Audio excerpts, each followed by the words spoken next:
I'd like to respond here to another question from our Patreon community.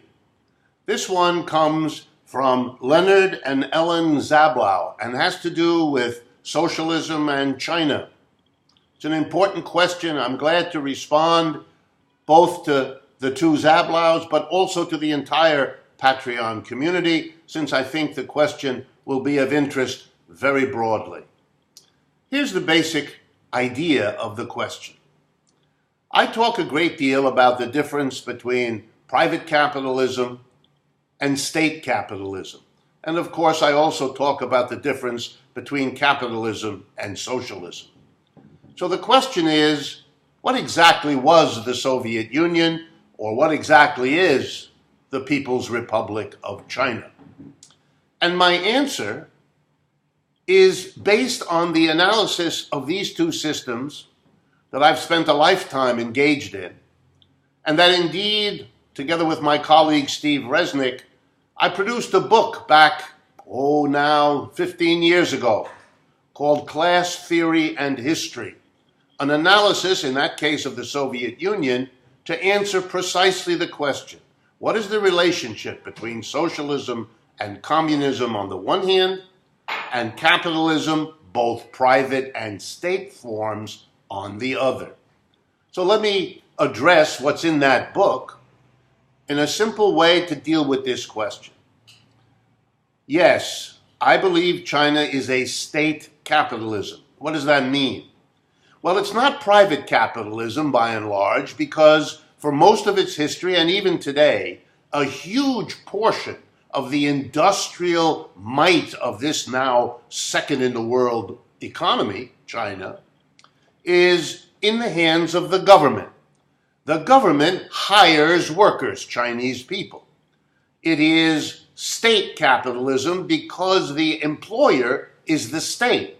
Now, there is also in China today, more than perhaps ever since the 1949 revolution, a sizable private capitalist sector where the employer is not a state official, but is rather a private citizen who is either elected to be on the board of directors by shareholders, or is himself or herself a capitalist who goes out and hires workers, produces products, and sells them.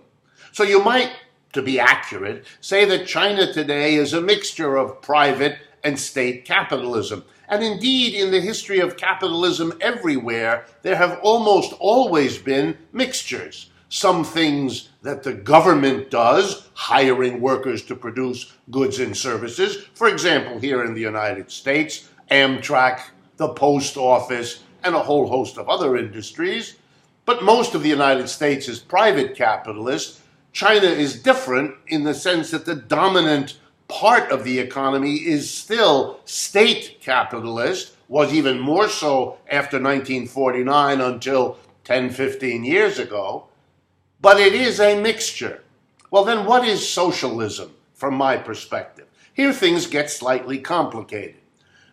The Chinese Communist Party, which is dominant in China politically, insists, and it always has, that China is socialist. In other words, for them, when the state takes over industry, pushes away the private capitalist, partly or entirely, then you have socialism.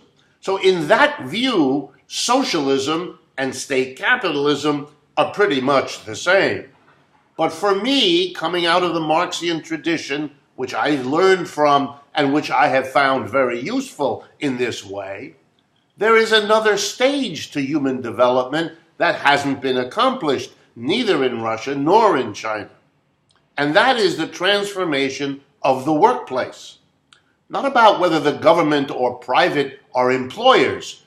The real question for a socialist is whether the workers themselves become their own employers, whether you have transformed the workplace, which is after all where adults spend most of their lives, 5 out of the 7 days of the week at least. Most of the best hours of those 5 days is where we as adults spend most of our lives.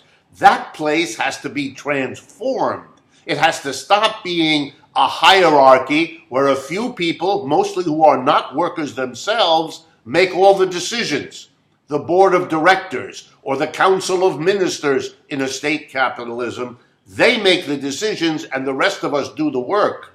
Socialism means, I think, a transformation of that situation, where the workers are no longer order takers, but are both order takers and order givers. They are their own bosses. They run, own, operate their own enterprises.